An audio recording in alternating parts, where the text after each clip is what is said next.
नमस्कार। प्रभु जीशुख्रीष्ण का नाम रे आपण मान को स्वागत करुच्ची। Praise the Lord. प्रभु आज सुंदर दिन रे रविवार उपासना रे आम मान को एकत्रित कले मु विश्वास करुच्ची प्रभु तांकर वाक्य अनुसार कथा कहबे। प्रभु को उपस्थिति आम सहित अच्छी। प्रभु तांकर वाक्य रे आम मान को आगु को बढ़ी से आम बहुत धन्यवाद दे। आसतु आम मैंने रविवार उपासना को प्रभु को हस्तरे प्रार्थनार सहित रखी आगु को बढ़ा प्रार्थना करवा। स्वर्गीय पिता प्रभु जीशुख्रीष्ण का नाम रे इस समय आम तुम निकटवर्ती होचु। प्रभु मो सहित जो मैंने अच्छा जो मैंने आगामी समय रे से प्रत्येक को तुम्हें आशीर्वाद कर। तुम वाक्य आम जीवन रे आश्चर्य कर्म कर आम मान को पढ़ी समय उठे तुम्हें आम मान को तुम वाक्य रे कथा कहल। प्रभु आगु को कौन करने को हेब कौन नाई ता तुम्हें जनइल से धन्यवाद दूचु। प्रभु नाना विपद आपद समय तुम्हें आम मान सहित रहिल। दुर्घटना विपद आपद महामारी शत्रु शैतान ठारू तुम्हें आम मान को रक्षा कल बोली धन्यवाद दूचु। प्रभु इस समय जो परीक्षा प्रलोभन को आम सम्मुखीन होचु केमिति आम बाहर केमती आम से तुम गौरव पाई बची पारू तुम्हें आम मान को साहाय्य कर। विश्वास कर तुम्हें कथा कहल तुमर पराक्रम आम सहित अच्छा हे सदा प्रभु महत्व पराक्रम शोभा जय प्रताप तुमर कारण पृथ्वी और स्वर्ग थिबा समस्त विषय तुमर तुम्हें आम सहित रही तुम्हें आम को बलवान कल से धन्यवाद दूचु। जहाँ मागिली प्रभु जीशुख्रीष्ण नाम रे मागिली बोली आ पाइली बोली विश्वास करी पिता निकट प्रार्थना मागुची आमेन। Praise the Lord. परमेश्वर का प्रेम प्रभु जीशुख्रीष्ण अनुग्रह पवित्र आत्मा साहाय्य शक्ति सामर्थ्य आम सहित अच्छा। आसतु आम मैंने स्तुति गान करवा आ वाक्य मध्यम को जीवा। Praise the Lord. आज गोटे गीत एमती अच्छी गाइबा जीशु का नाम चरणे करी प्रणाम जगत मुक्ति राजा को निज हृदय दे स्थान। Praise the Lord. गाइबा जीशुको नाम चरणे करी प्रणाम गाइबा जीशुको नाम चरणे करी प्रणाम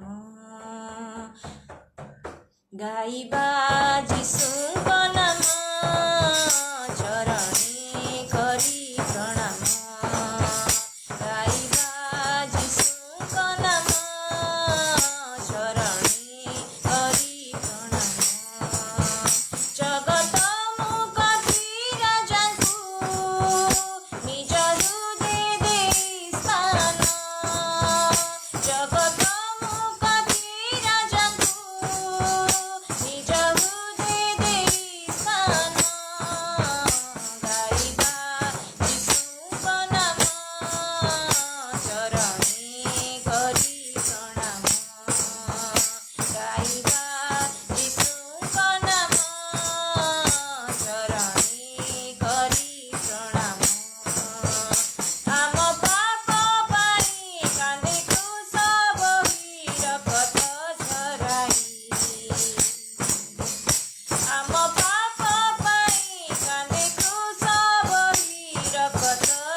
praise the Lord, praise the Lord, praise the Lord. जगत मुक्ति राजा को निज हृदय दे स्थान, गाइबा जीशुଙ୍କ नाम चरणे करी प्रणाम। जीशुଙ୍କର नामକୁ ଆମେ ଯେମିତି ଗୀତରେ ଗାଉଛୁ, ସେମିତି ଆମେ ବାକ୍ୟରେ ମଧ୍ୟ ଖୋଜୁ ଯେ ଯୀଶୁ ଆଦି ପୁସ୍ତକରୁ ପ୍ରକାଶିତ ପୁସ୍ତକ ପର୍ଯ୍ୟନ୍ତ କେଉଁଠି କେଉଁଠି ଅଛନ୍ତି। ଯୀଶୁଙ୍କର ନାମ ଆମେ ଗାଇବାଟା ଯେତେ ଅଧିକ ଜରୁରୀ, ବାକ୍ୟରେ ତାଙ୍କୁ ବିଶ୍ୱାସ କରିବା ସେତେ ଅଧିକ ଜରୁରୀ। ଆମେ ନିଶ୍ଚୟ ଯୀଶୁକୁ ବିଶ୍ୱାସ କରୁଛୁ, କିନ୍ତୁ ଆମର ବିଶ୍ୱାସ ଦେଖାଯାଉନି, ଆମେ ବାକ୍ୟକୁ ଦେଖୁଛୁ। ଆମେ ଯଦି ବାକ୍ୟକୁ ଆମେ ମାନୁଛୁ ତାହେଲେ ବାସ୍ତବରେ ଆମେ ବିଶ୍ୱାସ କରୁଛୁ। ପ୍ରେଜ୍ ଦ ଲର୍ଡ। ଯଦି ଆମେ ବାକ୍ୟ ଶୁଣୁଛୁ ତାହେଲେ ଆମର ବିଶ୍ୱାସ ବଢ଼ୁଛି, ଆମର ବିଶ୍ୱାସ ଆସୁଛି। ଯଦି ଆମେ ବାକ୍ୟରେ ଚାଲୁଛୁ, ବାସ୍ତବରେ ଆମେ ବିଶ୍ୱାସରେ ଚାଲୁଛୁ। କାହିଁକି ନା ଆମେ ବିଶ୍ୱାସକୁ ଦେଖେଇ ପାରୁନୁ, ନିଜେ ଦେଖୁନୁ, ବାକ୍ୟକୁ ଦେଖୁଛୁ। ବାକ୍ୟକୁ ଯଦି ପଢ଼ୁଛୁ, ଯୀଶୁଙ୍କ ବାକ୍ୟକୁ ଯଦି ପଢ଼ୁଛୁ, ତାହେଲେ ଆମେ ଯୀଶୁଙ୍କୁ ବିଶ୍ୱାସ କରୁଛୁ ବୋଲି ଆମେ ଜାଣୁଛୁ। ପ୍ରେଜ୍ ଦ ଲର୍ଡ, ପ୍ରେଜ୍ ଦ ଲର୍ଡ। ତ ସ୍ତୁତି ଆରାଧନା ଆମ ପାଇଁ ବହୁତ ଜରୁରୀ।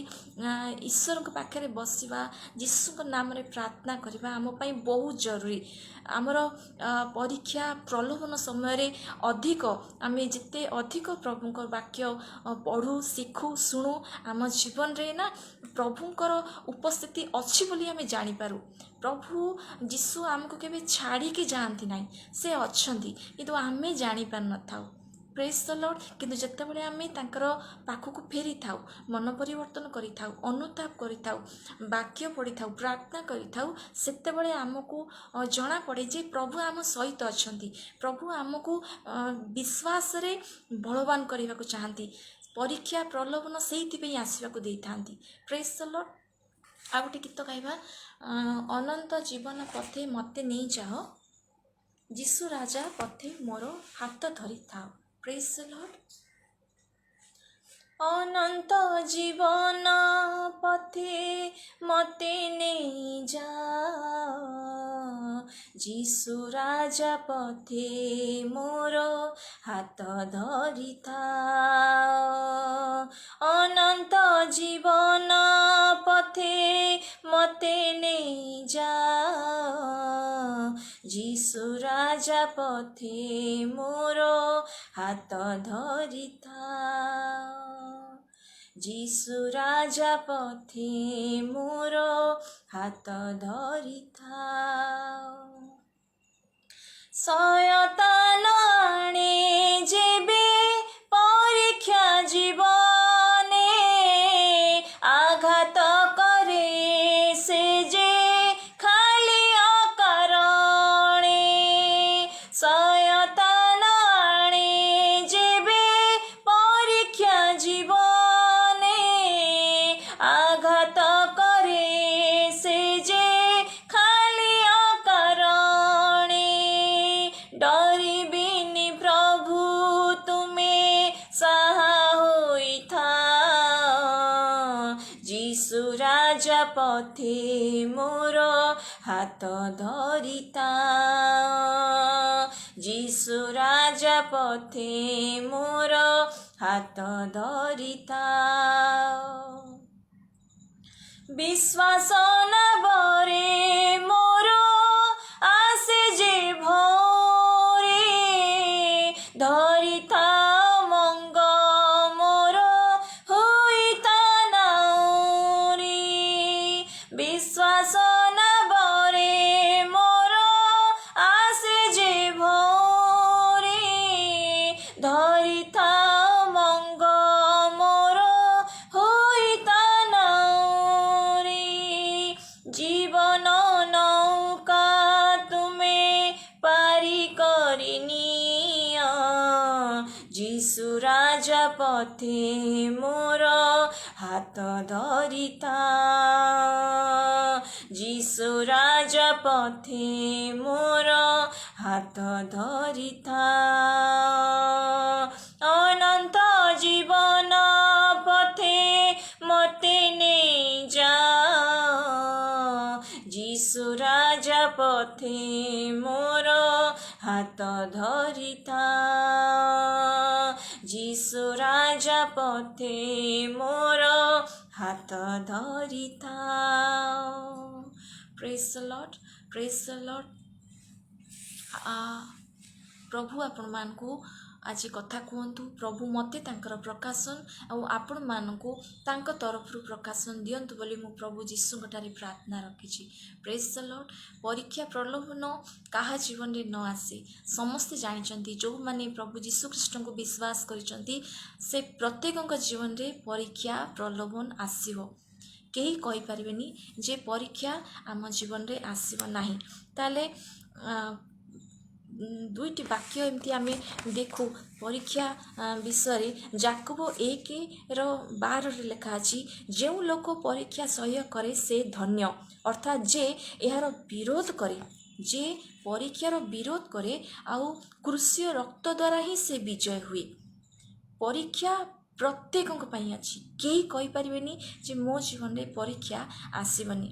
କିନ୍ତୁ ପ୍ରଥମ କରନ୍ଥୀ 10:13 ଲେଖା ଅଛି, ଏମିତି ଲେଖା ଅଛି, ପ୍ରଥମ କରନ୍ଥୀ 10:13, ଯେଉଁ ପ୍ରକାର ପରୀକ୍ଷା ସ୍ୱାଭାବିକ ମନୁଷ୍ୟ ପ୍ରତି, ଯେଉଁ ପ୍ରକାର ପରୀକ୍ଷା ସ୍ୱାଭାବିକ ତାହା ଛଡ଼ା ଅନ୍ୟ ପ୍ରକାରର ପରୀକ୍ଷା ତୁମମାନଙ୍କ ପ୍ରତି ଘଟି ନାହିଁ। କିନ୍ତୁ ଈଶ୍ୱର ବିଶ୍ୱାସ୍ୟ, ସେ ତୁମମାନଙ୍କୁ କୌଣସି ଅସହ୍ୟ ପରୀକ୍ଷାରେ ପରୀକ୍ଷିତ ହେବାକୁ ଦେବେ ନାହିଁ। ମାତ୍ର ଯେପରି ତୁମେମାନେ ସହ୍ୟ କରିପାର ଏଥିପାଇଁ ପରୀକ୍ଷା ଘଟିବା ସଙ୍ଗେ ସଙ୍ଗେ ସେ ଉଦ୍ଧାରର ପଥ ମଧ୍ୟ ପ୍ରସ୍ତୁତ କରିବେ। ପ୍ରେଜ୍ ଦ ଲର୍ଡ। ଯାକୋବ 1:12 ଯେମିତି ଆମେ ଦେଖିଲେ, ଆଉ ଥରେ ସେ ବାକ୍ୟ ପଢ଼ିବା। ଯାକୋବ 1:12, ଯେଉଁ ଲୋକ ପରୀକ୍ଷା ସହ୍ୟ କରେ ସେ ଧନ୍ୟ। ପ୍ରେଜ୍ ଦ ଲର୍ଡ। ଯେଉଁ ଲୋକ ପରୀକ୍ଷା ସହ୍ୟ କରେ ସେ ଧନ୍ୟ। ତାହେଲେ କେହି ଯଦି କହିବେ ପରୀକ୍ଷାରେ ମୁଁ କଷ୍ଟ ପାଉଛି, ମୁଁ ପରୀକ୍ଷା ସହ୍ୟ କରିପାରୁନି, ତାହେଲେ ଏହି ବାକ୍ୟ ମନେ ପକାଇବା ଉଚିତ ଯେ ପ୍ରଭୁଙ୍କ ବାକ୍ୟରେ ଲେଖା ଅଛି ଯେ ଯେଉଁ ଲୋକ ପରୀକ୍ଷା ସହ୍ୟ କରେ ସେ ଧନ୍ୟ। ପ୍ରେଜ୍ ଦ ଲର୍ଡ। ଅନେକ ଲୋକଙ୍କ ଜୀବନରେ ପରୀକ୍ଷା ଆସେ। କିଛି କିଛି ଲୋକମାନଙ୍କ ଜୀବନରେ ଟିକେ ଅଧିକ ପରୀକ୍ଷା ଆସେ, ସେମାନଙ୍କୁ କଷ୍ଟ ହୁଏ। କିନ୍ତୁ ସେମାନେ ମନେ ରଖିଥାନ୍ତି ଯେ ପରୀକ୍ଷା ଯେଉଁମାନେ ସହ୍ୟ କରନ୍ତି ସେମାନେ ଧନ୍ୟ, କାରଣ ପ୍ରଭୁ ଆଗରୁ କହିଛନ୍ତି। ପ୍ରେଜ୍ ଦ ଲର୍ଡ, ପ୍ରେଜ୍ ଦ ଲର୍ଡ। ତାହେଲେ ଯେତେବେଳେ ପରୀକ୍ଷା ଆଉ ପ୍ରଲୋଭନ ବିଷୟରେ ଆମେ ଉଦାହରଣ ଦେଖୁ, ଯାକୋବର 1:13 ଏମିତି ଲେଖା ଅଛି, କେହି ପରୀକ୍ଷିତ ହେଲେ ମୋର ଏହି ପରୀକ୍ଷା ଈଶ୍ୱରଙ୍କ ଠାରୁ ହେଉଛି ବୋଲି ସେ କହିବେ ନାହିଁ, କାରଣ ଈଶ୍ୱର ମନ୍ଦରେ ପରୀକ୍ଷା କରନ୍ତି ନାହିଁ। ପ୍ରେଜ୍ ଦ ଲର୍ଡ। ଲେଖା ଅଛି ଈଶ୍ୱରଙ୍କ ଆଡ଼ୁ ହେଉଅଛି ବୋଲି ସେ ନ କହୁ, କାରଣ ଈଶ୍ୱର ମନ୍ଦରେ ପରୀକ୍ଷିତ ହୋଇପାରନ୍ତି ନାହିଁ ଆଉ ସେ ନିଜେ କାହାକୁ ପରୀକ୍ଷା କରନ୍ତି ନାହିଁ। ତାହେଲେ ପରୀକ୍ଷା ଯଦି ଈଶ୍ୱର କରନ୍ତି ନାହିଁ ତାହେଲେ ଈଶ୍ୱର ଅବ୍ରାହମକୁ କେମିତି ପରୀକ୍ଷା କଲେ? ଆଦି 22:1 ଯେତେବେଳେ ଆପଣ ଦେଖିବେ ଏମିତି ଲେଖା ଅଛି, ପରମେଶ୍ୱର ଅବ୍ରାହମକୁ ପରୀକ୍ଷା କଲେ କ'ଣ ପାଇଁକା? ଯଦି ଯାକୋବ 1:13 ଲେଖା ଅଛି ଈଶ୍ୱର ପରୀକ୍ଷା କରନ୍ତି ନାହିଁ, ତାହେଲେ ଆଦି 22 କେମିତି ଈଶ୍ୱର ଅବ୍ରାହମକୁ ପରୀକ୍ଷା କଲେ? ତାର କାରଣ ଏଇଆ, ଅବ୍ରାହମକୁ ଈଶ୍ୱର କହିଲେ ଯେ ତୁମର ସ୍ନେହର ପୁତ୍ରକୁ, ତୁମର ଗୋଟିଏ ବୋଲି ପୁତ୍ରକୁ ଆମ ପାଇଁକା ହୋମ ବଳି ପରିକା ତାକୁ ଉତ୍ସର୍ଗ କର। ଯେତେବେଳେ ଅବ୍ରାହମ ସଦାପ୍ରଭୁଙ୍କର ଆଜ୍ଞାକୁ ମାନି ତାଙ୍କୁ ସେ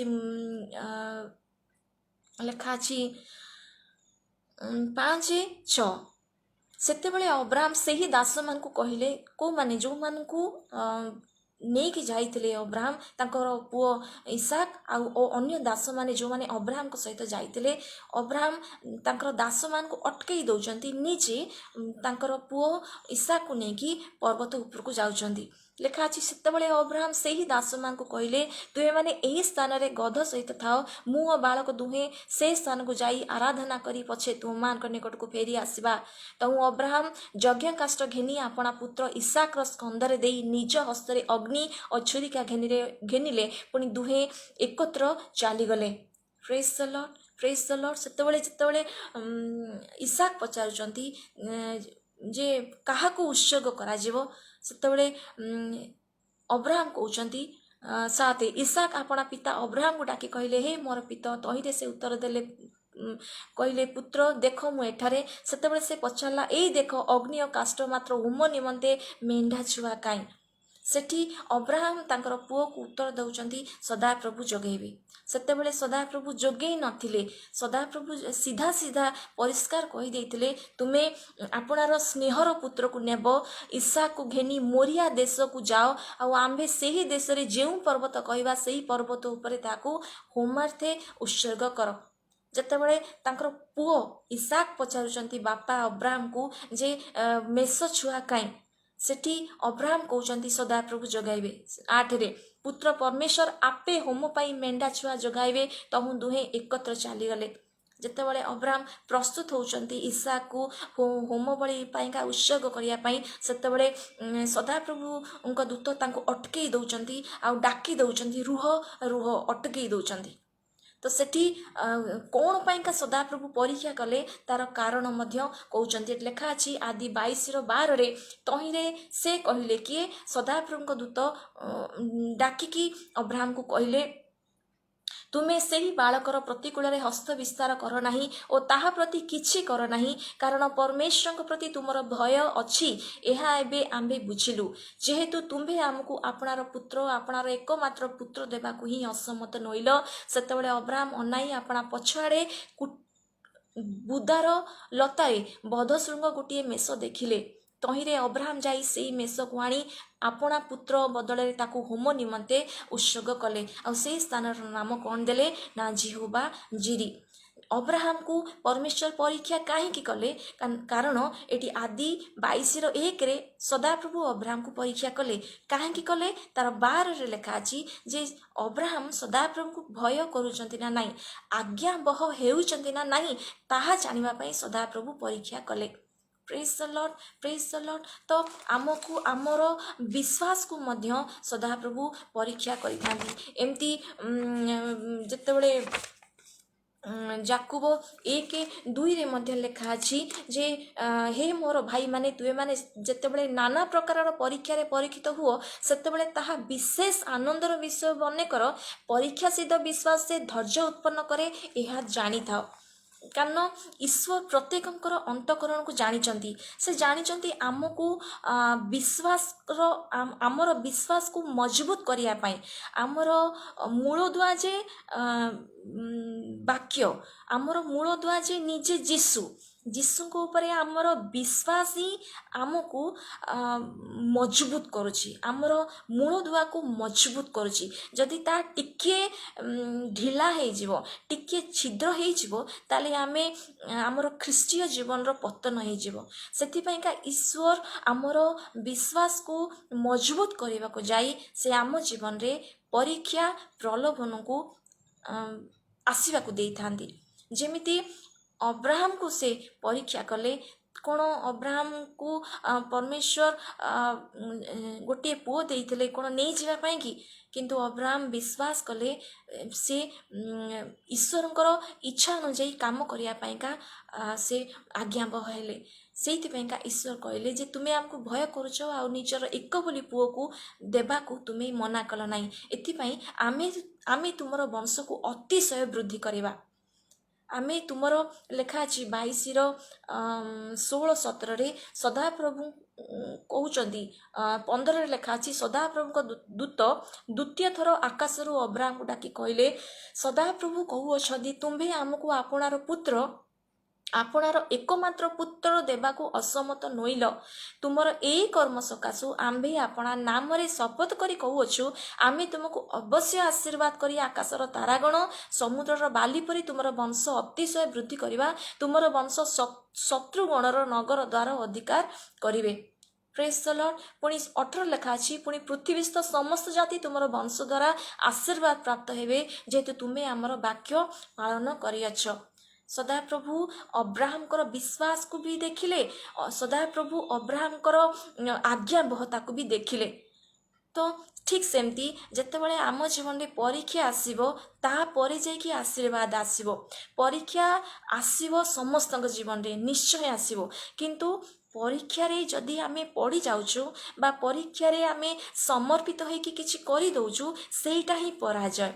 किंतु परीक्षा समय जदि आमे विश्वास को व्यवहार करूछु केमिति आमे प्रभु को वाक्य को देखुछु प्रभु को वाक्य रे आमे विश्वास करूछु सेई वाक्य को जतबळे आमे आम जीवन रे मानुछु जेमिति अब्राहम कहले जे मु सदा प्रभुकर आज्ञावह हेबी आज्ञा वाक्यर जतबळे आमे आज्ञावह हेउछु सेतबळे आम जीवन रे परीक्षा थिबो किंतु आमे परीक्षा समय आगु को बढ़ुतुबा परीक्षा रे पड़ी जिवाटा समर्पित हो जिवाटा पराजित हो जिवाटा हेउची आमे वास्तव रे परीक्षा रे पड़िले आमे पाप कले एमती वाक्य रे लिखा अछि जेमती गोटे वाक्य आमे देखू परीक्षा केमिति आसे आम जीवन रे मनुष्य मानक जीवन रे ख्रीष्ट विश्वासी मानक जीवन रे परीक्षा केमती आसे जेतेबेले आमे दरिद्र विषय को देखिता अभाव विषय को देखिता जेतेबेले आमे आवश्यकता आमर पूर्ण हेई न थाए आउ आमे चाहि थाउ किछि पाइबा पाइका सेठी आमे परीक्षा रे पड़ी जाई थाउ ताले आमे गोटे वाक्य देखू हितोपदेश 30:8 रे लिखा अछि जे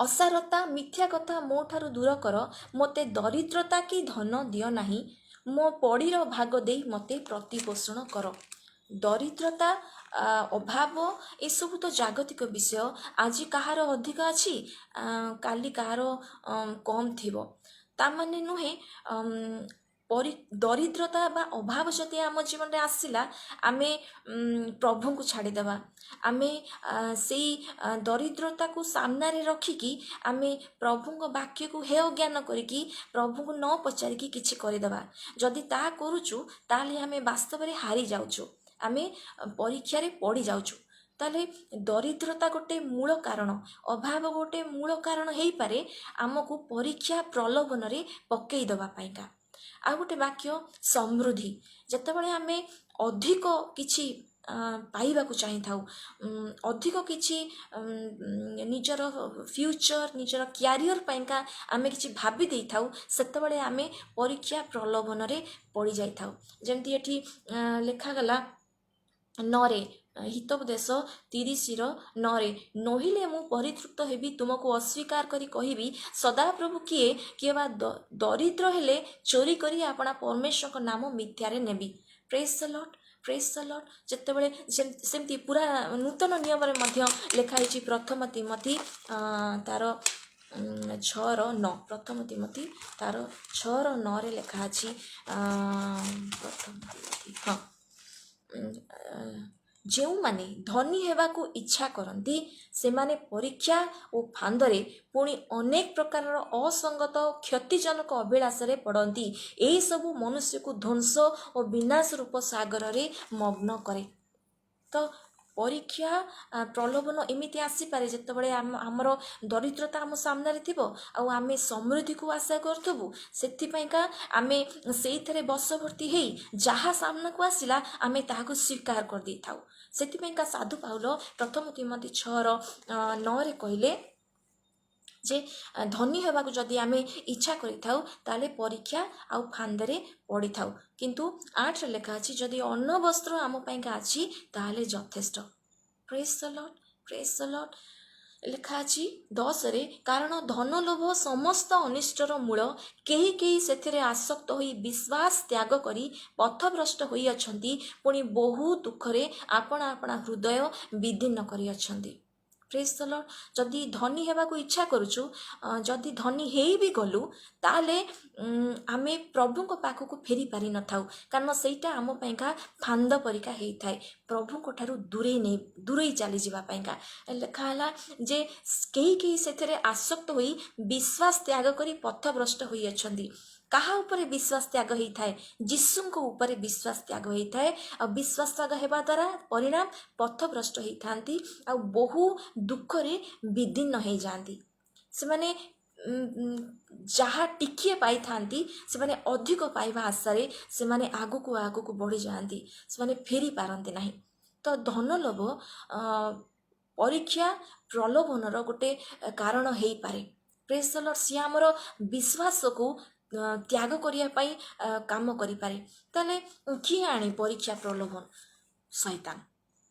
शैतान ही परीक्षा प्रलोभन आनी थाए किंतु ईश्वर काहाकू मंदरे परीक्षा करती नाही जेपरी आमर विश्वास मजबूत हेबो विश्वास होची ख्रीष्टीय जीवन रो मूलदुआ जीशु को ऊपर आमर विश्वास ही आमको जगत रे चलिबा पई सहाय्य करिवो प्रेज द लॉर्ड किंतु शैतान सब बेले परीक्षा प्रलोभन आनिबो आमर दुर्बलता देखिकी आमर अभाव को देखिकी आमर आवश्यकता को देखिकी से ट्रैप करिवो कोठी जणे परीक्षा रे पड़ी पारिबो कोठी जणे दुर्बल अछि प्रेज द लॉर्ड जेमिति अब्राहम तांकर गोटे बोली पुओ को एते वर्ष पर 100 वर्ष रे पाइले कोन से पुओ को प्रेम करू नथिबे कोन ताकू देखिकी से उत्साहित हेउ नथिबे एते समय धरी से पुओर आशा रे थिले परमेश्वर ताको पुओटे देले एबे कहउचंती नै जिबाकू किंतु एठी ही से परीक्षा रे पड़िलेनी से पराजय हेलेनी से आज्ञाबह हेले परमेश्वर सेटा ही देखा चाहते आम जीवन रू आम आज्ञाबह हो जेपरी आमर विश्वास मजबूत हो पार जीशु ऊपर प्रेज द लॉर्ड जाकुब 1:2-3 जमती आम पढ़िले कहीं जदि परीक्षित होउची ताले से विशेष आनंदर विषय बोली मन करू प्रेज द लॉर्ड जाकुब 1:2-3 लिखागला तुमे माने जतबेले नाना प्रकार परीक्षा रे परीक्षित हुओ सेतबेले ताहा विशेष आनंदर विषय मन कर परीक्षा सहित विश्वास से धैर्य उत्पन्न करे यह जानी था अभाव जगतर बहुत लोकों पाखे अच्छी ख्रीष्टीय विश्वासी मानक पाखे भी अच्छी आम पाखे भी अच्छी दरिद्रता आसी पारे समस्या आसी पारे किंतु सामनारे शैतान आमर से दुर्बलता को व्यवहार करिवो कारण साधु पाहुल कहले धन लोभ सबु प्रकार परीक्षार गोटे मूल दुआ हेई पारे कारण आमको आवश्यक थाए आमको आमको आमर परिवार देखा जाए आमर बड़ माने आमको देखा जाती किंतु वाक्य रे लिखा अछि आमे प्रार्थना करू जेमती हितोपदेश 30:8-9 लिखाला असारता मिथ्या कथा मो ठारू दूर कर मो पड़ीर भाग दे मते प्रतिपोषण कर मते दरिद्रता कि धन दियो नाई मो पड़ीर भाग दे मते प्रतिपोषण कर ताले जाई जणे शैतान रो परीक्षा प्रलोभन रे पड़िबो नाई आ जदि पड़िबो नाई ताले पराजित हेबो नाई से परीक्षा रे परीक्षा देकी आगु को बढ़िबो प्रेज द लॉर्ड एटी साधु पाहुल जेमती कहले विश्वास त्याग हेइथिबा जगु पथभ्रष्ट हो जाती आउ बहु दुख रे आपना को विधिन्न करि पकांदी प्रेज द लॉर्ड ताले विश्वास जदि हमर त्याग न हेबो ताले आमे दुख पाइबा नाही एमती तो प्रत्येक जीवन में दुख अच्छी विभिन्न प्रकार दुख कहार खाइबार कहार परिवार कहार चाकरी क्षेत्र कहार असुस्थतार विभिन्न प्रकार समस्या अभाव दुख अच्छी किंतु जदि जड़े जीशु को ऊपर विश्वास त्याग करदेव वास्तव में सेटा ही सबुठू अधिक दुखर विषय प्रेज द लॉर्ड तो आमको चिन्हवा को पड़ो परीक्षा जदि मोर दरिद्रता अभाव जो आसी मु धनी होगा इच्छा करुच्ची जदि मु पड़ी जाइए वास्तव में मु पराजित हो जाइए जदि से समर्पित हो जाइए मु सेठी पराजित हो जाइए किंतु जदि मु उठुची मन परिवर्तन करुच्ची मु जीशु इच्छा सफल पाइका मु प्रार्थना करुच्ची जे प्रभु मते असारता मिथ्या कथा मोठारु दूर कर मते धन दियो नाई कि दरिद्रता दियो नाई मो भाग मोर पढ़ीर भाग दे मते प्रतिपोषण कर नहिले मु तुमको छाड़ीदेवी निजर दुर्बलता को आमे जीशु पाखे स्वीकार करूँ किंतु निजर दुर्बलता को आमे जे परीक्षा प्रलोभन आणुची ता आगे आमे समर्पित न हो जाऊ प्रेज द लॉर्ड आ गोटे विषय जे परीक्षार दुईटी कारण को आमे देखिले जे ईश्वर आमको परीक्षा करती आमर विश्वास को मजबूत करिया पई आउ आमे जेपरी आज्ञाबह हेई पारू प्रेज द लॉर्ड ताले परीक्षार भेद को आमे केमती बुझिबा ପରୀକ୍ଷା କାହା ଜୀବନରେ ଆସିଥିଲା? ଆୟୁବଙ୍କ ଜୀବନରେ ଆସିଥିଲା। ଆୟୁବ ଯେତେବେଳେ ଶୈତାନ ଦ୍ୱାରା ପରୀକ୍ଷିତ ହେଲେ ସେତେବେଳେ ତାଙ୍କର ଛୁଆ ପିଲାମାନେ ତ ମରିଯାଇଥିଲେ। ବିଶେଷ ଦୁଃଖର ବିଷୟ ଯେ ତାଙ୍କର ସ୍ତ୍ରୀ କହିଲେ ଆୟୁବ 2:9 ପରମେଶ୍ୱରଙ୍କୁ ପରିତ୍ୟାଗ କରି ଆଉ ମର। ଆୟୁବ 2:9 ପ୍ରେଜ୍ ଦ ଲର୍ଡ। ଆୟୁବ 2:9 ପ୍ରେଜ୍ ଦ ଲର୍ଡ। ପ୍ରଭୁ ଆମମାନଙ୍କୁ କଥା କୁହନ୍ତୁ, ଆମମାନଙ୍କୁ ପରୀକ୍ଷା ପ୍ରଲୋଭନ ସମୟରେ ଆଗକୁ ବଢ଼ିବା ପାଇଁ ସାହାଯ୍ୟ କରନ୍ତୁ, ଆମମାନଙ୍କୁ ପରାଜିତ ହେବାକୁ ନ ଦିଅନ୍ତୁ। ପ୍ରେଜ୍ ଦ ଲର୍ଡ। 7 ଆୟୁବ 2:7 ପଢ଼ିବା, 6 ପଢ଼ିବା। ତହିଁରେ ସଦାପ୍ରଭୁ ଶୈତାନକୁ କହିଲେ, ଦେଖ ସେ ତୁମର ହସ୍ତଗତ, କେବଳ ତାହାର ପ୍ରାଣ ରକ୍ଷା କର। ଏ ଉତ୍ତାରେ ଶୈତାନ ସଦାପ୍ରଭୁଙ୍କ ଛାମୁରୁ ବାହାରି ଯାଇ ଆୟୁବର ତଳିପାରୁ ମସ୍ତକ ପର୍ଯ୍ୟନ୍ତ ମହାଜ୍ୱାଳାଜନକ ବିସ୍ଫୋଟକରେ ତାହାକୁ ଆଘାତ କଲା। ଏଣୁ ସେ ସର୍ବାଙ୍ଗ କୁଣ୍ଡାଇବା ପାଇଁ ଖଣ୍ଡେ ଖପରା ନେଲା ଓ ସେ ଭସ୍ମ ମଧ୍ୟରେ ବସିଲା। ତହିଁରେ ତାହାର ଭାର୍ଯ୍ୟା ତାହାକୁ କହିଲା, ତୁମେ କି ଏ ଯାଏଁ ଆପଣାର ସରଳତା ଦୃଢ଼ କରି ଧରୁଅଛ? ପରମେଶ୍ୱରଙ୍କୁ ପରିତ୍ୟାଗ କରି ମର। ପ୍ରେଜ୍ ଦ ଲର୍ଡ। ପିଲାମାନେ ମରିଯାଇଛନ୍ତି, ତାଙ୍କର ସମ୍ପତ୍ତି ଚାଲି ଯାଇଛି। ଏଠି ତାଙ୍କର ସ୍ତ୍ରୀ ମଧ୍ୟ ଆୟୁବଙ୍କୁ କହୁଛନ୍ତି, ତୁମର ସରଳତା କି ଏବେ ବି ଅଛି? ପରମେଶ୍ୱରଙ୍କୁ ପରିତ୍ୟାଗ କରି ମର। ଯେତେବେଳେ ବିପଦ ସମୟରେ, ପରୀକ୍ଷା ସମୟରେ ସ୍ତ୍ରୀ ସାଥ ଛାଡ଼ିଦେବେ, ଯେତେବେଳେ ସ୍ତ୍ରୀ କହିବେ ଯେ ବିରୁଦ୍ଧରେ କଥା, ବିପଦର କଥା, ତାହେଲେ ଭାବନ୍ତୁ ଗୋଟେ ସ୍ୱାମୀର ଅବସ୍ଥା କ'ଣ ହେବ। ଏଠି ଆୟୁବ ଉତ୍ତର ଦେଲେ ପରମେଶ୍ୱରଙ୍କର ସପକ୍ଷ ହୋଇ। କ'ଣ ନା 10 ସେ ତାହାକୁ କହିଲା, ତୁମେ ଏକ ମୁଢ଼ା ସ୍ତ୍ରୀ ପରି କଥା କହୁଅଛ। କ'ଣ ଆମମାନେ କି ପରମେଶ୍ୱରଙ୍କ ହସ୍ତରୁ ମଙ୍ଗଳ ଗ୍ରହଣ କରିବା ଆଉ ଅମଙ୍ଗଳ କ'ଣ ଗ୍ରହଣ କରିବା ନାହିଁ? ଏସବୁରେ ଆୟୁବ ଆପଣା ଉଷ୍ଟରେ ପାପ କଲା ନାହିଁ। ପ୍ରେଜ୍ ଦ ଲର୍ଡ। ଆମର ପରୀକ୍ଷା ବିଭିନ୍ନ ପ୍ରକାରରୁ ଆସିଥାଏ। ଆମର ଅବିଶ୍ୱାସକୁ ସେ ଆଣିବ। ସେ ସବୁବେଳେ ଶୈତାନ ଆମର ଈଶ୍ୱରଙ୍କର ବାକ୍ୟ ପ୍ରତି ଯେପରି ଆମର ଅବିଶ୍ୱାସ ହେଇଯାଏ, ସେଇଥିପାଇଁକା ସେ ବିଭିନ୍ନ ଲୋକମାନଙ୍କ ତରଫରୁ, ପରିବାରରୁ ସେ ଅବିଶ୍ୱାସର କଥା ସବୁକୁ ଆଣିବ, ଯେଉଁଥିପାଇଁକା ଆମେ ବିଶ୍ୱାସକୁ ଛାଡ଼ି ଦେଇଥାଉ, ଆମେ ବାକ୍ୟକୁ ବିଶ୍ୱାସ କରିପାରିନଥାଉ। ଆଉ ଗୋଟେ ବିଷୟ କଳ୍ପନା। ଯେତେବେଳେ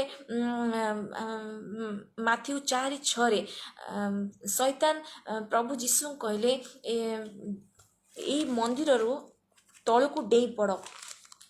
ତୁମେ ଯେବେ ଈଶ୍ୱରଙ୍କ ପୁତ୍ର ତେବେ ତଳକୁ ଡେଇଁ ପଡ଼, କାରଣ ଲେଖା ଅଛି ସେ ଆପଣା ଦୂତମାନଙ୍କୁ ତୁମ ବିଷୟରେ ଆଜ୍ଞା ଦେବେ, ଆଉ କାଳେ ତୁମ ପାଦ ପଥରରେ ବାଜିବ, ଏଥିପାଇଁ ସେମାନେ ତୁମକୁ ହସ୍ତରେ ତୋଳି ଧରିବେ।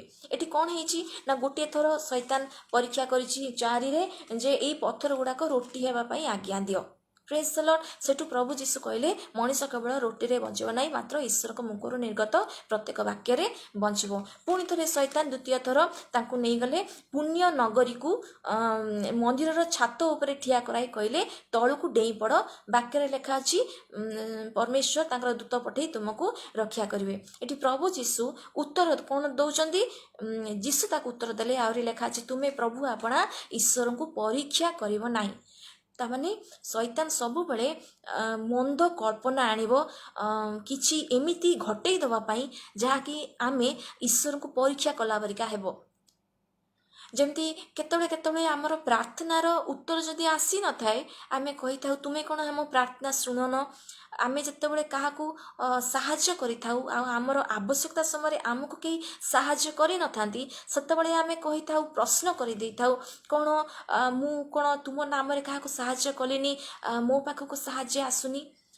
ଯେମିତି ଆମେ ପ୍ରାର୍ଥନା କରିବା ସମୟରେ କିଛି ମନ୍ଦକୁ ଆମେ ମାଗି ଦେଇଥାଉ, ଅଭିଶାପର ବିଷୟକୁ ମାଗି ଦେଇଥାଉ।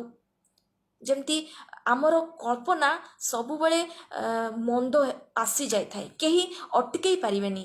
ମଣିଷର କଳ୍ପନା କଥାରେ, ବାକ୍ୟରେ ଅଛି, ପରମେଶ୍ୱର କହିଲେ ଯେ ମନୁଷ୍ୟର ଅନ୍ତଃକରଣ ସବୁଠାରୁ କପଟମୟ ଆଉ ଅପ୍ରୀତିକର କାର୍ଯ୍ୟରେ ପୀଡ଼ିତ। ତାର କଳ୍ପନା ହେଉଛି ଅବିରତ ମନ୍ଦ ମାତ୍ର। ସେ ସବୁବେଳେ ମନ୍ଦଟାକୁ ସେ ଭାବୁଥିବ। आमर कल्पन मंद आसो किंतु से मंद को आम जदि घटौचे ताले सेटा पाप सेटा आम परीक्षा रे पड़ जाऊे जदि मंदरे आम चालुचे सेटा पाप किंतु आम जदि मंद को ना कहूचे प्रभु वाक्य को स्वीकार करुचे ताले सेठी आम वास्तव में परीक्षा रे पड़ूना प्रेज द लॉर्ड जमी प्रभु जीशु एटी कहले तुम्हें अपना ईश्वर को परीक्षा करिवो नाही इस्राएलिया माने मूसा सहित प्रांतरु बाहरी आसीचंती से माने सुपसागर अतिक्रम करके आगु को बढ़ी जाइचंती से माने खाइबा पाइका पानी पीवा पाइका से माने मूसा को मध्य विरक्त करिचंती से माने जतबेले से मानको किणान देश भ्रमण करिया पाइका निरीक्षण करिया पाइका पठा गला 12टी गोष्ठी 12 जन लोकन को सेठी जियोसियो आ कालेब को छाड़ी देले आ 10 जन से माने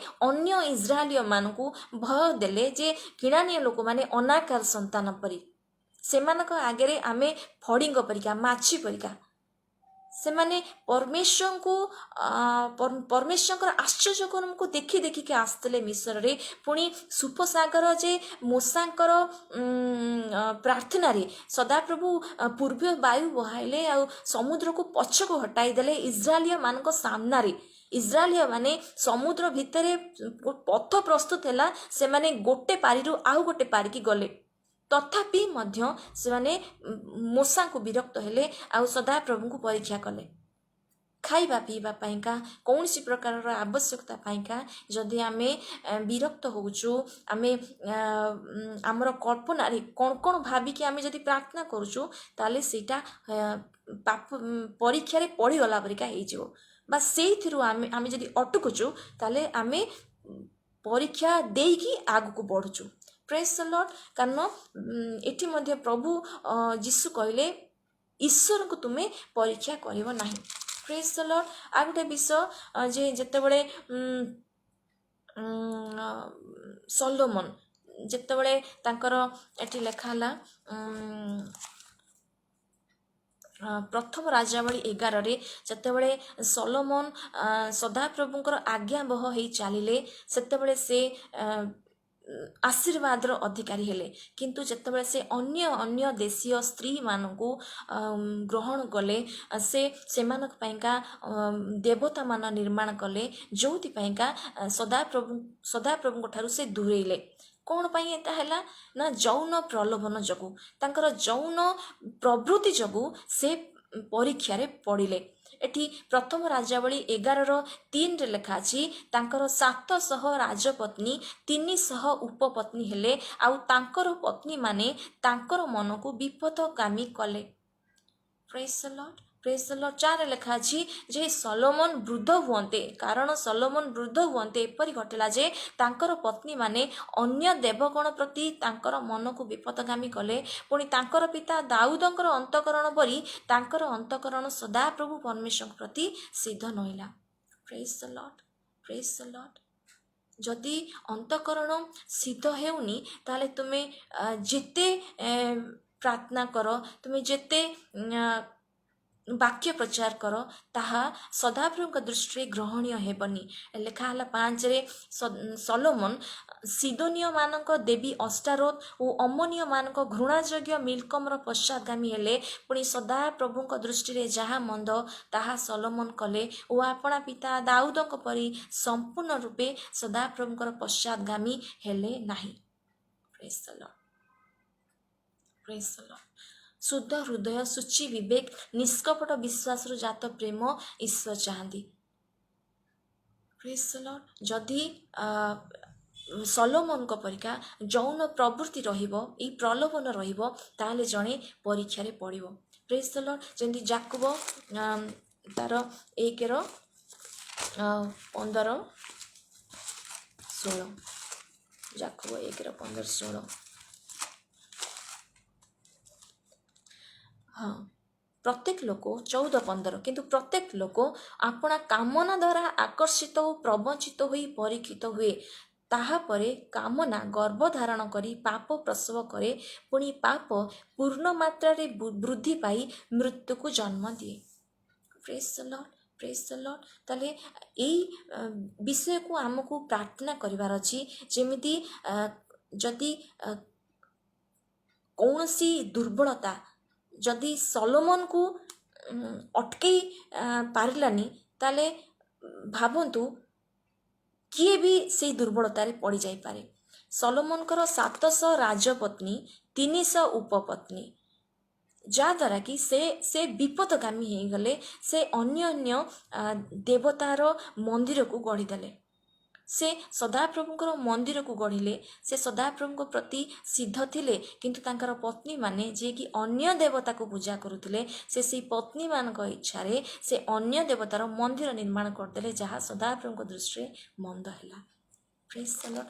ताले एटा ही गोटे परीक्षा फांद जहाँकि ईश्वर को ऊपर विश्वास को त्याग करिवारे काफी। तो से जाकबरे एटी जाकब कहले जे प्रत्येक लोक अपना कामना द्वारा आकर्षित प्रवंचित होई परीक्षित हुए।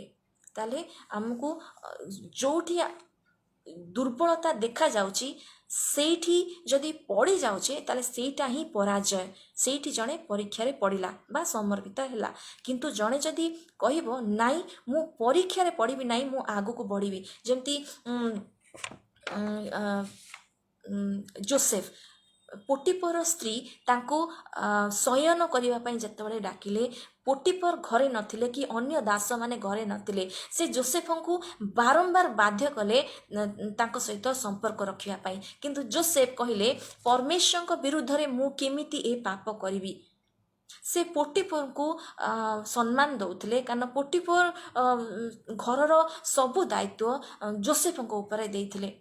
जोसेफ जने परमेश्वर विश्वस्त थिले। से परमेश्वर विरुद्ध रे किछि काम कले नाई। आ जो दिन पोटिपर स्त्री तांको फसैबा को चाहिले से निजर वस्त्र छाड़ी मध्य दौड़ी पड़े गले। जेतेबळे पापरू जने छाड़ी दौड़ी पड़े जीव बाहर के पड़े जीव जान से परीक्षा रे पड़िलानी बाहर की पड़ेला।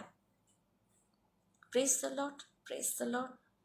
कौन सी प्रकार दुर्बलता जेबे आपण को प्रभुंकर वाक्यरू आउ प्रार्थनारू दूरौची पर्टिकुलर से विषय को लक्ष्य करंतु मूल को जाके भावंतु जदि कोठी आपण सेमिति किछि भूल करिसंती तो सेठू आपण क्षमा मागंतु मन परिवर्तन करंतु आ वाक्य पढ़ंतु जेपरी जोसेफ जेपरी पाप कौनसी प्रकार जौन प्रलोभन रे न पड़िकी पोटिपर हाथ रे निजर वस्त्र जेतेबळे छाड़ी दौड़ी पळेले तांको पाइका समस्या हला।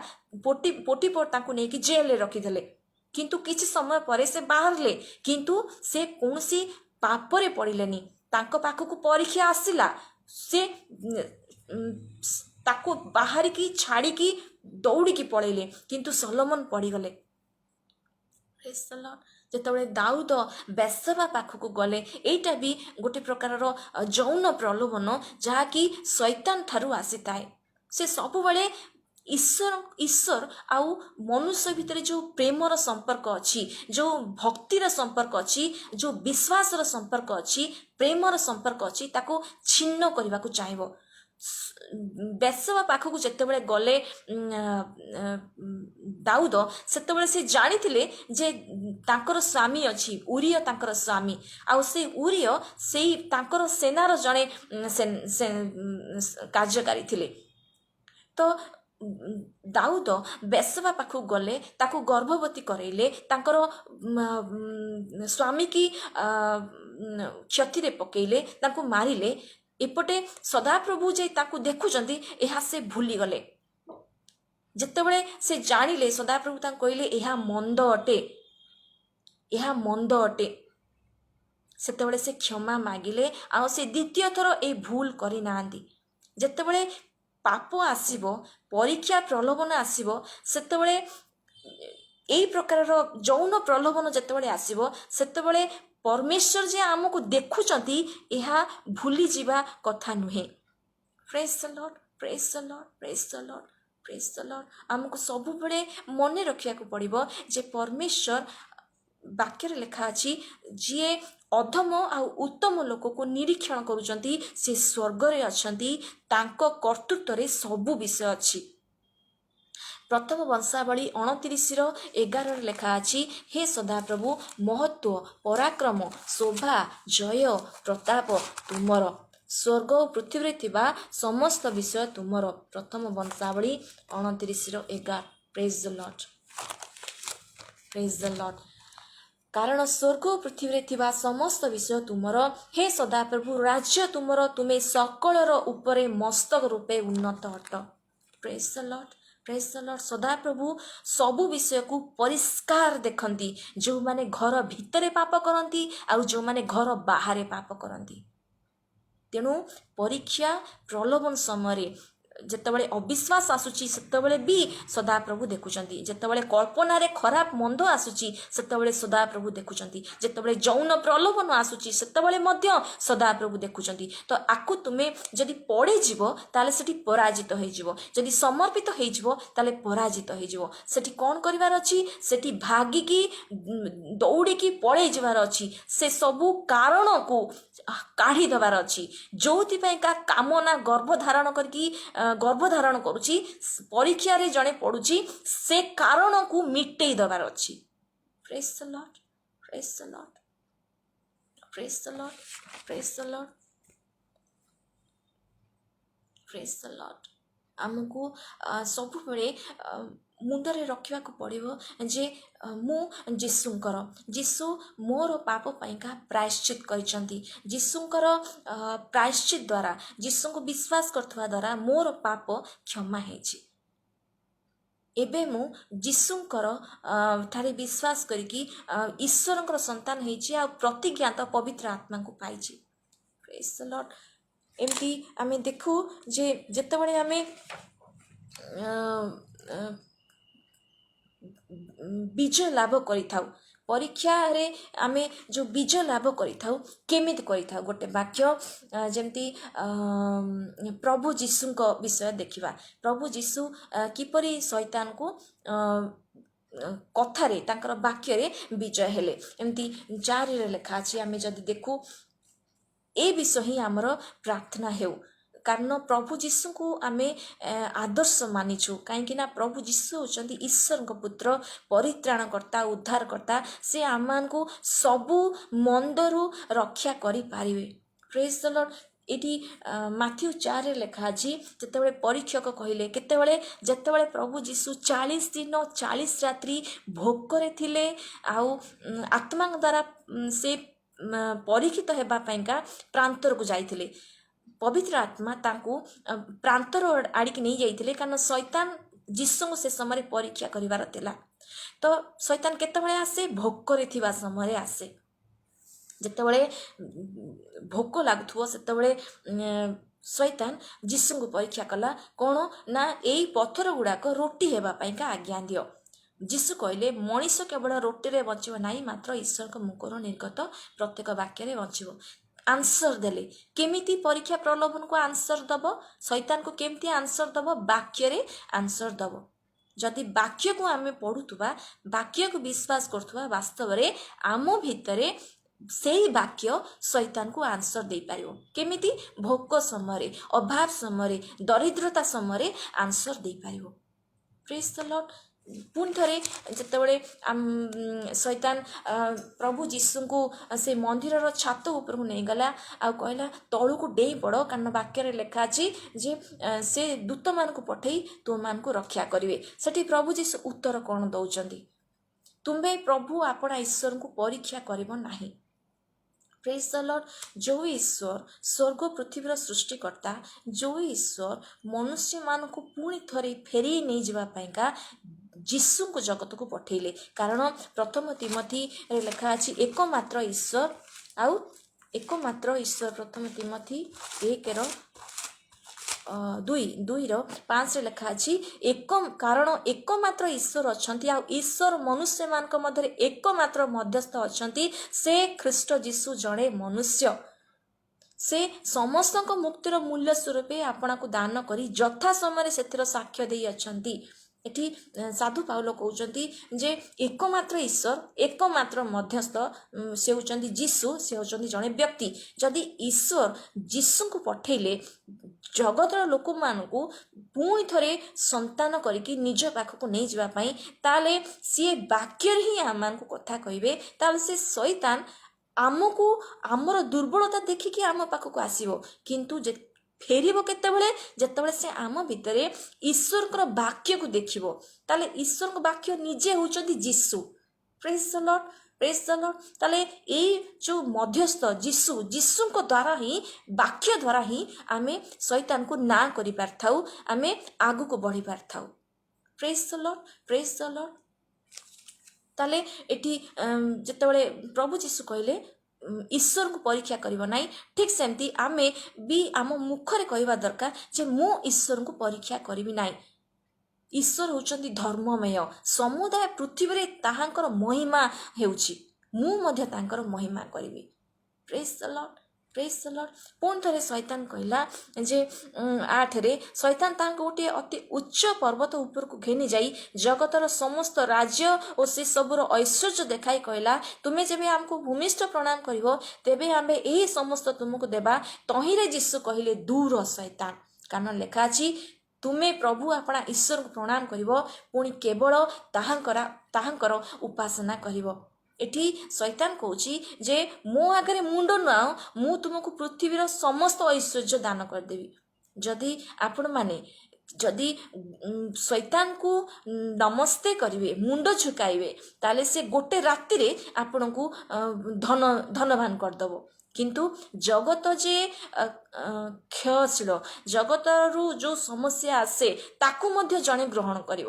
ଯଦି ଶୈତାନକୁ ଗ୍ରହଣ କରୁଛି, ଶୈତାନର ଐଶ୍ୱର୍ଯ୍ୟକୁ ଯଦି ଜଣେ ଗ୍ରହଣ କରୁଛି, ଶୈତାନଠାର ଧନକୁ ଯଦି ଜଣେ ଗ୍ରହଣ କରୁଛି, ତାହେଲେ ତାଠାରୁ ବିନାଶକୁ ମଧ୍ୟ ଗ୍ରହଣ କରିବ ଜଣେ। ତାହେଲେ ଜଣେ ଈଶ୍ୱରଙ୍କ ସନ୍ତାନ କାହିଁକି ଶୈତାନର ଆଗରେ ଐଶ୍ୱର୍ଯ୍ୟ ପାଇବା ପାଇଁ ଝୁକିବ? ବରଂ ଦରିଦ୍ରତା ଭଲ, ବରଂ ଦୁଃଖରେ ଯେଉଁ ଖାଦ୍ୟ ଖାଉଛେ ତାହା ହିଁ ଆମ ପାଇଁ ଭଲ। କାରଣ ଖ୍ରୀଷ୍ଟୀୟ ଜୀବନରେ ଆମକୁ ଈଶ୍ୱର ଆହ୍ୱାନ କରିଛନ୍ତି, ଆମକୁ ଗୋଟେ ସ୍ୱର୍ଗ ରାଜ୍ୟ ଆମ ପାଇଁ ଅପେକ୍ଷା କରିଛି। ପ୍ରେଜ୍ ଦ ଲର୍ଡ। ଯେଉଁମାନେ ଯୀଶୁଙ୍କୁ ବିଶ୍ୱାସ କରିବେ ସେମାନେ ବିନଷ୍ଟ ନ ହୋଇ ଅନନ୍ତ ଜୀବନ ଯିବେ। ପ୍ରେଜ୍ ଦ ଲର୍ଡ। ତାହେଲେ ଏଠି ଶୈତାନକୁ ପ୍ରଭୁ ଯୀଶୁ କହିଲେ, ଦୂର ଶୈତାନ, ଦୂର ଶୈତାନ, ତୁମେ ପ୍ରଭୁ ଆପଣା ଈଶ୍ୱରଙ୍କୁ ପ୍ରଣାମ କରିବ, ପୁଣି କେବଳ ତାହାଙ୍କର ଉପାସନା କରିବ। ଯେତେବେଳେ ପ୍ରଭୁ ଯୀଶୁ ପିତରଙ୍କ ସହିତ କଥା ହେଉଛନ୍ତି ଆଉ ନିଜର କ୍ରୁଶୀୟ ମୃତ୍ୟୁ ବିଷୟରେ, ମାଥ୍ୟୁ 16ରେ କ୍ରୁଶୀୟ ମୃତ୍ୟୁ ବିଷୟରେ ଯେତେବେଳେ ଶିଷ୍ୟମାନଙ୍କୁ ସୂଚନା ଦେଉଛନ୍ତି, ଆଉ ସେଠି ପିତର କହୁଛନ୍ତି ଯେ ଈଶ୍ୱର ଆପଣଙ୍କୁ ଦୟା କରନ୍ତୁ। ମାଥ୍ୟୁ 16:22ରେ ପିତର ତାଙ୍କୁ ଗୋଟିଏ ପାଖକୁ ଘେନି ଯାଇ ଅନୁଯୋଗ କରି କହିବାକୁ ଲାଗିଲେ, ହେ ପ୍ରଭୁ, ଈଶ୍ୱର ଆପଣଙ୍କୁ ଦୟା କରନ୍ତୁ, ଏହା ଆପଣଙ୍କ ପ୍ରତି କେବେ ହିଁ ନ ଘଟୁ। କିନ୍ତୁ ଯୀଶୁ ବୁଲି ପଡ଼ି ପିତରଙ୍କୁ କହିଲେ, ମୋ ଆଗରୁ ଦୂର ଶୈତାନ, ତୁମେ ମୋର ବିଘ୍ନ ସ୍ୱରୂପ, କାରଣ ତୁମେ ଈଶ୍ୱରଙ୍କ ବିଷୟ ନ ଭାବି ମନୁଷ୍ୟର ବିଷୟ ଭାବୁଛ। ପ୍ରେଜ୍ ଦ ଲର୍ଡ, ପ୍ରେଜ୍ ଦ ଲର୍ଡ। ପରୀକ୍ଷା ପ୍ରଲୋଭନ ସମୟରେ ଯୀଶୁଙ୍କ ପାଇଁକା ଗୋଟେ ବଡ଼ ପରୀକ୍ଷା ଥିଲା। କ'ଣ ନା, ସାରା ଜଗତର ପାପର ପ୍ରାୟଶ୍ଚିତ ତାଙ୍କ ଉପରେ ତାଡ଼ନା ପଡ଼ିବାକୁ ଯାଉଥିଲା, କ୍ରୁଶୀୟ ମୃତ୍ୟୁ ପଡ଼ିବାକୁ ଯାଉଥିଲା। ପ୍ରଭୁ ଯୀଶୁ କହିଲେ, ସେଇଥିପାଇଁ ତ ସେ ଆସିଛନ୍ତି। ଯେତେବେଳେ ସେ ସୂଚନା ଦେଉଛନ୍ତି ଶିଷ୍ୟମାନଙ୍କୁ ଯେ ଯୀଶୁ ଖ୍ରୀଷ୍ଟ ଆପଣ ଶିଷ୍ୟମାନଙ୍କୁ ବୁଝାଇବାକୁ ଲାଗିଲେ ଯେ ତାହାଙ୍କୁ ଅବଶ୍ୟ ଜେରୁସାଲେମକୁ ଯିବାକୁ ହେବ, ପ୍ରାଚୀନ ପ୍ରଧାନ ଯାଜକ ଶାସ୍ତ୍ରୀମାନଙ୍କ ହସ୍ତରୁ ବହୁତ ଦୁଃଖ ଭୋଗ କରି ହତ ହେବାକୁ ହେବ, ତୃତୀୟ ଦିନରେ ପୁନରୁତ୍ଥିତ ହେବାକୁ ହେବ। ଏ ବିଷୟକୁ ଯେତେବେଳେ ପିତର ଶୁଣୁଛନ୍ତି, କହୁଛନ୍ତି ଆପଣଙ୍କ ପ୍ରତି ନ ଘଟୁ, ଆପଣଙ୍କ ଠାରୁ ଏହା ଦୂରେ ଥାଉ, ଈଶ୍ୱର ଆପଣଙ୍କୁ ଦୟା କରନ୍ତୁ। ସେଠି ପ୍ରଭୁ କହୁଛନ୍ତି, ଦୂର ଶୈତାନ, ଦୂର ଶୈତାନ, କାରଣ ତୁମେ ଈଶ୍ୱରଙ୍କ ବିଷୟ ନ ଭାବି ମନୁଷ୍ୟର ବିଷୟ ଭାବୁଛ। ତାହେଲେ ଆମକୁ ପରୀକ୍ଷା କେତେବେଳେ ଆସିବ ବା ଆମେ ପରୀକ୍ଷାରୁ କେମିତି ବଞ୍ଚିପାରିବା? ଆସିବ କେତେବେଳେ? ଯେତେବେଳେ ଆମେ ନିଜ ବିଷୟରେ ଭାବିବା, ଆମେ ଈଶ୍ୱରଙ୍କ ବିଷୟରେ ଭାବିବା ନାହିଁ। ଆଉ ପରୀକ୍ଷା ସମୟରେ ଯେବେ ଆମେ ଈଶ୍ୱର ତୁମ ଇଚ୍ଛା ଆମ ଜୀବନରେ ସଫଳ କର, ଆମକୁ ପରୀକ୍ଷା ପ୍ରଲୋଭନରେ ପଢ଼ିବାକୁ ଦିଅ ନାହିଁ, ମାନେ ମନ୍ଦରେ ପଢ଼ିବାକୁ ଦିଅ ନାହିଁ। ଆମକୁ ଯୀଶୁଙ୍କଠାରେ ବିଶ୍ୱାସ କରିକି ଯେମିତି ଆମେ ଆଗକୁ ବଢ଼ିପାରିବୁ ଆମକୁ ସାହାଯ୍ୟ କର। ପ୍ରଭୁ ଯୀଶୁ ମଧ୍ୟ ପ୍ରାର୍ଥନାରେ ଶିଖାଇଲେ, ପିତାଙ୍କ ନିକଟରେ ତୁମେ ପ୍ରାର୍ଥନା କରିବ ଯେ ପରୀକ୍ଷାରେ ଯେପରି ନ ପଡ଼, ମନ୍ଦରୁ ରକ୍ଷା କର। ପ୍ରେଜ୍ ଦ ଲର୍ଡ। ताले आमे परीक्षार उद्धार हो पारिबा। आ गोटे विषय व्यक्तिगत प्रार्थना रे आमे व्यक्तिगत भाव में जते अधिक बाइबल पढ़ू, बाइबल पढ़िबा समय आमे प्रार्थना करूँ जेपरी आमे आमर जागतिक आवश्यकता को आमे प्रथम स्थान न दे आमे ईश्वर वाक्य को प्रथम स्थान दऊ जेपरी आमर विश्वास यीशु को ऊपर हबो आ जगत रे आमे सुसमाचार प्रचार कार्य रे लागी रही पारू। Praise the Lord. व्यक्तिगत प्रार्थना जदि व्यक्तिगत भाव जदि आमे ईश्वर वाक्य को पढ़ुथबू ताले आमे परीक्षा प्रलोभन बाहरी जाई पारिबू। Praise the Lord, praise the Lord, praise the Lord. ताले आमे आज देखिलु जेमती प्रभु यीशु कहले लुक 12 रे अफलंती डिम्बरी वृक्ष विषय कौन पाइका प्रभु जीशु से उदाहरण देले सेठी एमती लिखा अछि मन परिवर्तन न कले निश्चय विनाश। लिखा अछि जेतबेले मन परिवर्तन नचेत विनाश। लुकर 13 रे अफलंती डिम्बरी वृक्षर दृष्टांत एठी प्रभु जीशु दृष्टांत देले आउ से एहे दृष्टांत कहले जनकर द्राक्षा क्षेत्र रे गोटे डिम्बरी गछ लगा जाइथिला से आसी सेतिर फल खोजिले किंतु पाइले नाही। तेणु से मालिकी कहले देख एही 3 वर्ष हैला मु आसी एही डिम्बरी गछरे फल खोजी अछि किंतु पाई नाही पाऊ नाही। एहा को हाणी पकाओ एटा काहेकि भूमि को मध्य अकर्मण्य करूअछि। मात्र से तांको उत्तर देले प्रभु एहा को एही वर्षटी मध्ये छाड़ी दियंतु मु इति मध्ये रे एहार चारि पाख खोली खत देबी आ परे फल हुए तो भलो नहिले ताहाको हाणी पकाइबे। प्रभु जीशु एटी काहेकि उदाहरण देले कारण किछि जिहुदी लोक आसिकी मंदिर रे उपासना करूचंती आ पिला तो तांको मारी दउचंती। मारिया परे सेमान रक्त को नेकी बळी रे मिसई दउचंती। तो ए कथा को जेतेबेले जीशु को खबर दिया जाउची सेठी जीशु कोन उत्तर दउचंती सेथिरे 13:2 रे एंते लिखा अछि 3 रे जीशु कहउचंती मु तो मान सत्य कहउची ना 2 रे पढ़िबा सेथिरे से मान को उत्तर देले कि प्रभु जीशु से मान को उत्तर देले जो माने आसिकी पिलातंकर कार्य को जहा से जिहुदी मान को मारी देले आ तांकर रक्त को नेकी बळी रे मंदिर रे से बळी रे मिसई देले से विषय को जतबेले से माने आसिकी जीशु को कहउचंती जीशु तांको कोन उत्तर दउचंती एहा सब भोग करिवारु एही गालिलियो माने अन्य समस्त गालिलियो मान को अपेक्षा अधिक पापी बोली कि तुमे मने करू अछ। कारण जहा प्रति एही प्रकार दंड घटिबो लोक माने भाबुथिले जे सिए गोटे पाप करिछि आ ए दंड ईश्वर के तरफ रु हेछि किंतु जीशु कहउचंती ना जीशु कहउचंती ना से लोक अधिक पापी थिला बोली कोन से मोला नाही। वास्तव रे जे मन परिवर्तन करि नथिबो वास्तव रे से ही पापी। ते 3 लिखा अछि मु तो मान कहउछि ना किंतु मन परिवर्तन न कले तुए माने समस्त सेही प्रकार विनष्ट हेबो। जो गालिलियो माने से स्थान रे थिले जो माने जीशुंकर सुसमाचार को सुनिथिले मन परिवर्तन करि नथिले जीशु कहले सेही माने वास्तव रे पापी। सेही माने जदि मन परिवर्तन करू नांती अनुताप करू नांती ईश्वर को पाको फेरू नांती ताले जो माने मइचंती से मान गटु ए माने पापी। पुणी आ गोटे प्रभु जीशु उदाहरण देले जे सिलोहरे सेही जो 18 जनक ऊपर प्रहरी गृह पड़ी सेमानकर प्राणनाश कला सेमाने समस्त जेरुसलेम वासी अपेक्षा अधिक अपराधी बोली कि तुमे मने करूअछ। जीशु कहले मु तो मान कहछि ना किंतु मन परिवर्तन न कले तुमे माने समस्त सेही परि विनष्ट हेबो। जो अकस्मात प्राचीर गृहटा पड़ीगला से 18 जनक ऊपर तो सेमाने मरीगले। जीशु कहले कौन से माने अधिक पापी ना जो माने मन परिवर्तन करनांती सेठी अछंती से माने ईश्वर के वाक्य को सुनुचंती जीशु के आश्चर्य कर्म को देखुचंती ईश्वर के विषय सुनुचंती से माने मन परिवर्तन करू नांती। जीशु कहले मन परिवर्तन न कले एमिति विनाश हबो। सेइथिपाइंगा प्रभु जीशु एई अफलंती डिम्बरी वृक्षर उदाहरण देले से व्यक्ति होउचंती जे डिम्बरी गछ लगेले से व्यक्ति होउचंती ईश्वर प्रतीक आउ से डिम्बरी गछ होउची जिहुदी मानकर सेई प्रतीक जिहुदी गोष्ठीर प्रतीक। ताकू जिहुदी मानकू बहुत समय दिया गला जेपरि से माने मन परिवर्तन करिवे सेइथिपाई ईश्वर दंड को विलंब कले जेपरि से माने मन परिवर्तन करके फेरिवे किंतु जेबे मन परिवर्तन न करिवे गोटे समय अछि जे से प्रत्येक को से मानकर कर्मर फल देबा को पड़िबो। ଏଠି ଜଣେ ମାଳି କହୁଛନ୍ତି ଯେ କିଛି ସମୟ ତାକୁ ଛାଡ଼ି ଦିଅନ୍ତୁ, ତାକୁ ଖୋଳିବାକୁ ତାକୁ ପରିଷ୍କାର କରିବାକୁ ସମୟ ମାଗୁଛନ୍ତି, ତାକୁ ଖୋଳିବାକୁ ସମୟ ମାଗୁଛନ୍ତି, ତାକୁ ପୁଣି ଥରେ ବଢ଼େଇବାକୁ ସମୟ ମାଗୁଛନ୍ତି। ଯେତେବେଳେ ସେ କହୁଛନ୍ତି ଏଇ ବର୍ଷଟା ଛାଡ଼ି ଦିଅନ୍ତୁ, ଯଦି ଫଳ ଫଳିବ ଭଲ କଥା, ନଚେତ୍ ହାଣି ପକେଇବେ। ତାହେଲେ ଯେଉଁ ମାଳି ନିଜ ହାତରେ ଗଛଟିକୁ ଲଗେଇଥିବେ ସେ ତାକୁ କାଢ଼ିବାକୁ କେବେ ହେଲେ ଇଚ୍ଛା କରିବେନି, କିନ୍ତୁ ସେଇ ଗଛ କ'ଣ କରେ ନା ଭୂମିକୁ ଅକର୍ମଣ୍ୟ କରିଦିଏ। ସେ ଭୂମିର ସେ ଭଲ ଉନ୍ନତ ଗୁଣ ଗୁଡ଼ିକ ସବୁ ଶୋଷି ନିଏ। ସେ ଅନ୍ୟ ବୃକ୍ଷମାନଙ୍କର ମଧ୍ୟ କ୍ଷତିର କାରଣ ହୁଏ।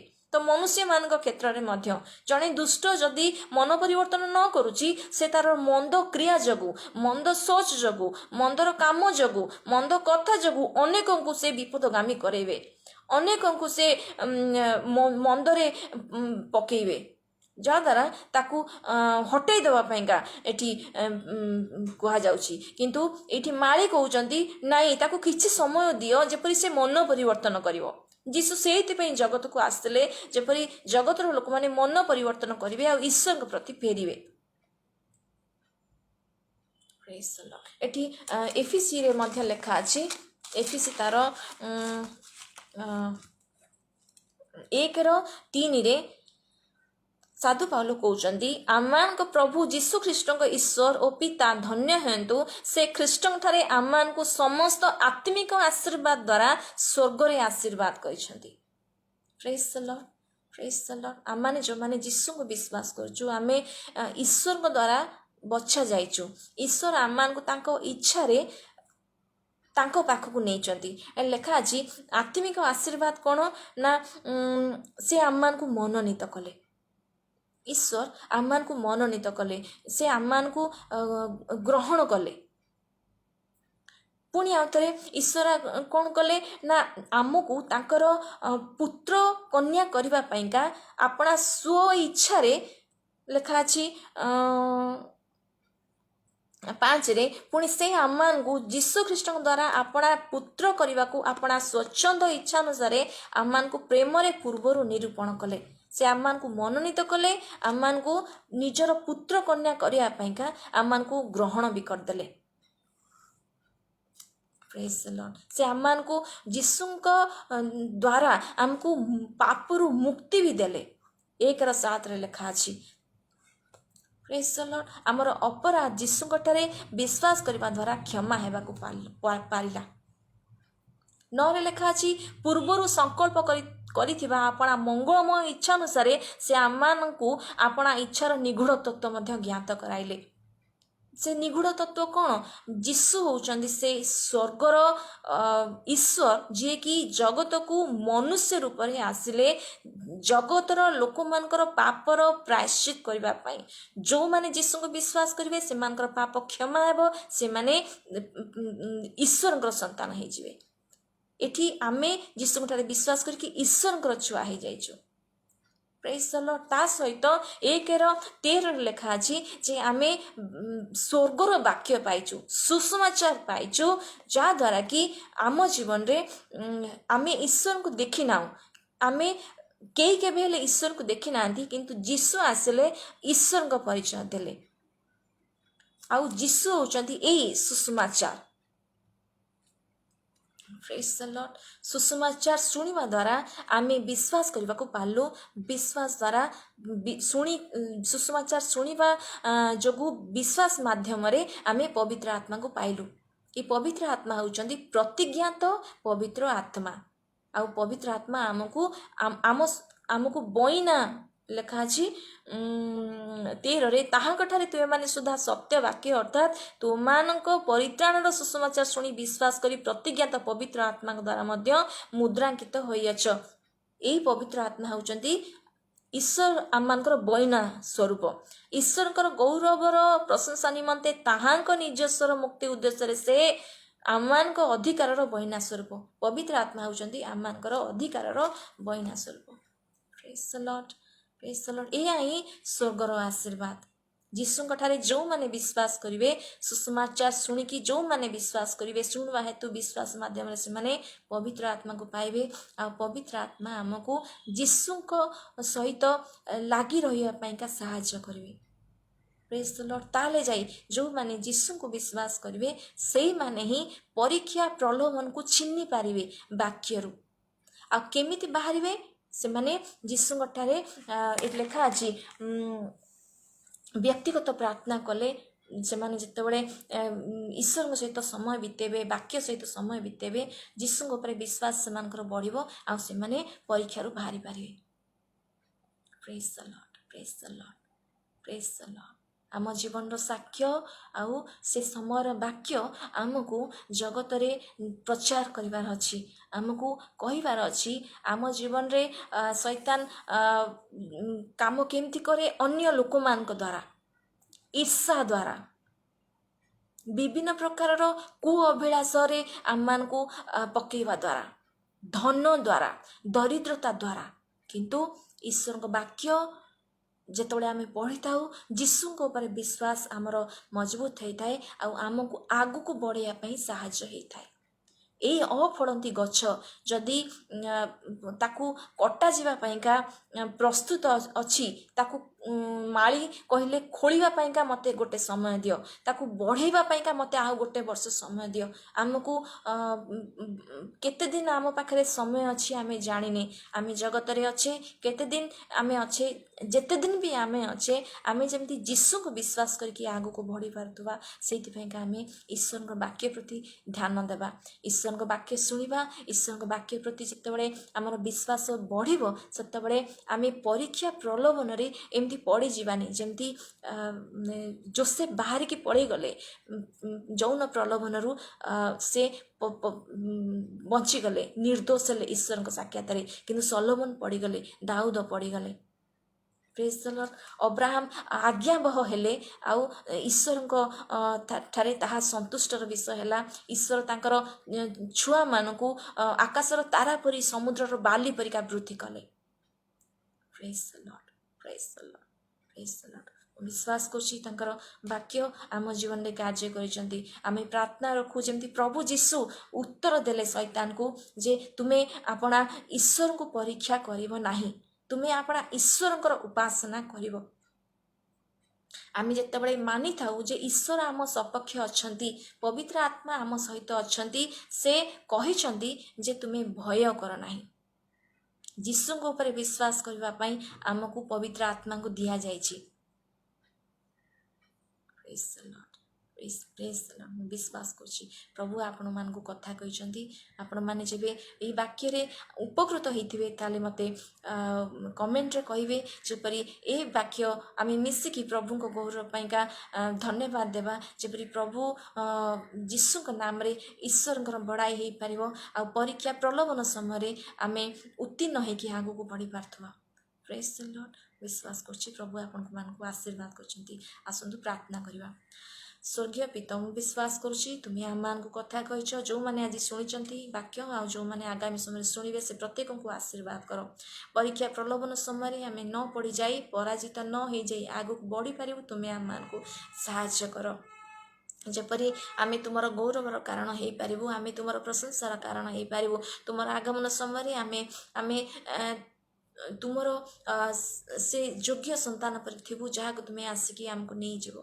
ପ୍ରଭୁ ଆମ ପରିବାରକୁ, ଆମର ପ୍ରତ୍ୟେକ ଜାଣିଥିବା ଲୋକମାନଙ୍କୁ, ଆମର ନିଜ ଲୋକମାନଙ୍କୁ ତୁମ ହସ୍ତରେ ସମର୍ପିତ କରୁଛି। ପ୍ରଭୁ ଆଜି ସ୍ଥାନରେ ଥିବା ପ୍ରତ୍ୟେକ ଭାଇ ଭଉଣୀ ଯେଉଁମାନେ ଶୁଣୁଛନ୍ତି ସେମାନଙ୍କୁ ମଧ୍ୟ ସମର୍ପଣ କରୁଛୁ। ବାପା, ସେମାନଙ୍କୁ ଆଶୀର୍ବାଦ କର, ଯେପରି ଆମେ ମିଶିକି ତୁମର ଗୌରବ ଉପାସନାରେ ଲାଗି ରହିପାରିବୁ। ଯେତେ ଦିନ ସମୟ ଥାଏ ସେତେ ଦିନ ଆମେ ତୁମ ସହିତ ଲାଗି ରହିପାରିବୁ, ଏପରି ହେବାକୁ ଦିଅ।